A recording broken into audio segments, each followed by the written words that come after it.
आजकल के Indian youth को यह लगता है कि इंडिया ने आखिर टेक्नोलॉजी में दिया ही क्या है, तो थांबा। सबसे पहले है यूएसबी, जिसकी फुल फॉर्म है यूनिवर्सल सीरियल बस। अब इस कॉन्सेप्ट को डेवलप किया था अजय भट्ट ने, जो कि एक इंडियन अमेरिकन कंप्यूटर आर्किटेक्ट है। दूसरा है फाइबर ऑप्टिक्स, जिसके बिना इंटरनेट काम नहीं कर सकता। इस कॉन्सेप्ट को डेवलप किया था नरेंद्र सिंह कपानी ने, जिन्हें फादर ऑफ फाइबर ऑप्टिक्स भी कहते हैं। और तीसरा और सबसे इंपॉर्टेंट है वायरलेस कम्युनिकेशन, जिसके बिना आपका मोबाइल, टीवी या वाईफाई काम ही नहीं कर सकता। और इस कॉन्सेप्ट को डेवलप किया था जगदीश चंद्र बोस ने। गाइस, इंटरनेट की दुनिया भी इंडियंस के दिमाग के बिना काम नहीं कर सकती। So proud to be an Indian. ये घटना है साल 2014 की, जब 62 साल की एक महिला, जिसका पति एक सिक्योरिटी गार्ड था, अपने पति को लेकर डॉक्टर के पास पहुंची, क्योंकि पति को सीने में दर्द की शिकायत थी। डॉक्टर ने देखने के बाद कहा कि इनका चेकअप करना पड़ेगा, जिसके लिए 5000 रुपयों की जरूरत पड़ेगी। लेकिन उस वक्त उस महिला के पास इतने पैसे थे ही नहीं। तब गांव वालों ने बताया कि हमारे गांव में मैराथन होने वाली है और जीतने वाले को 5000 रुपए मिलेंगे। फिर क्या था, ये महिला साड़ी और चप्पल पहनकर मैराथन में पार्टिसिपेट करने के लिए पहुंच गई। बीच रास्ते में ही उसकी चप्पल टूट गई, लेकिन फिर भी वो महिला रुकी नहीं तब तक जब तक कि वो मैराथन को जीत नहीं गई। और जीतने के बाद जब उसे 5000 रुपए मिले, तो उन पैसों से उसने अपने पति का इलाज करवाया। गाइस, ये कोई फिल्मी कहानी नहीं है, ये रियल घटना है। और उस महिला का नाम है लता भगवान खरे। आजकल तो बहुत सारे मोबाइल अच्छी टेक्नोलॉजी के साथ सस्ते दामों पर अवेलेबल हैं, लेकिन क्या आप सबसे पहले मोबाइल के बारे में जानते हो? चलिए मैं आपको बताता हूं।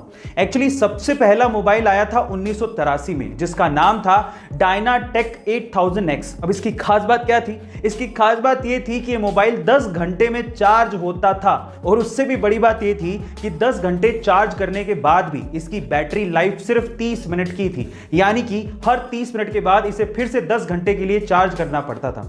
और सबसे बड़ी बात थी इसकी कीमत। इसकी कीमत लगभग $10,000, यानी कि आज के समय के हिसाब से लगभग 7 लाख रुपए थी। Oh my God.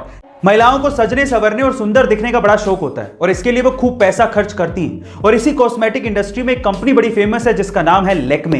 पर मेरा सवाल यह है कि लैक्मे का नाम आखिर लैक्मे कैसे पड़ा? क्या आप जानते हैं? चलिए मैं आपको बताता हूं। देखिए, महिलाओं के सजने संवरने का ट्रेंड 1950 से ही शुरू हो गया था, और इस ट्रेंड को भांप लिया था जमशेदजी टाटा ने, और इसके लिए वो एक कंपनी शुरू करना चाहते थे। हमारे इंडियन ट्रेडिशन में सुंदरता का पर्याय माना जाता है गॉडेस लक्ष्मी को, और लक्ष्मी को फ्रेंच में बोला जाता है लैक्मे। और इसी वजह से 1952 में जमशेदजी टाटा ने लैक्मे नाम से इस कंपनी को शुरू किया, जिसे 1996 में हिंदुस्तान यूनिलीवर ने 200 करोड़ रुपए में खरीदा था। इस तरह से लैक्मे कंपनी का नाम लैक्मे पड़ा, और उसकी वजह है गॉडेस लक्ष्मी। गाइस, क्या इससे पहले इंटरेस्टिंग फैक्ट आपको पता था? और अगर नहीं पता था तो कमेंट सेक्शन में जरूर लिखिएगा। एक बार एक शिकारी ने चिड़ियों को पकड़ने के लिए गजब का कुत्ता खरीदा। उस कुत्ते की खास बात यह थी कि वो पानी पे चल सकता था। अब वो ये कुत्ता अपने दोस्तों को दिखाना चाहता था, और वो इस बात से बहुत एक्साइटेड था कि इस कुत्ते को देखने के बाद उसके दोस्त उसकी तारीफ करेंगे। अब एक दिन उसने अपने दोस्तों को बत्तखों का शिकार करने के लिए बुलाया। उसके दोस्त आए और बंदूक से 2-3 बत्तखों को मार गिराया, जो कि पानी में गिर गई थी। अब उसके बाद अपने कुत्ते की कलाकारी दिखाने के लिए उसने अपने कुत्ते को हुक्म दिया कि जाओ वो बत्तखों को लेकर आ। उसका कुत्ता भागता गया और बत्तखों को लेकर आ गया, लेकिन इतनी कलाकारी देखने के बावजूद भी उसके दोस्तों ने उसे कुछ कहा ही नहीं। लास्ट में जाते जाते उस आदमी ने अपने दोस्तों से पूछा कि क्या तुमने इस कुत्ते में कुछ खास चीज देखी?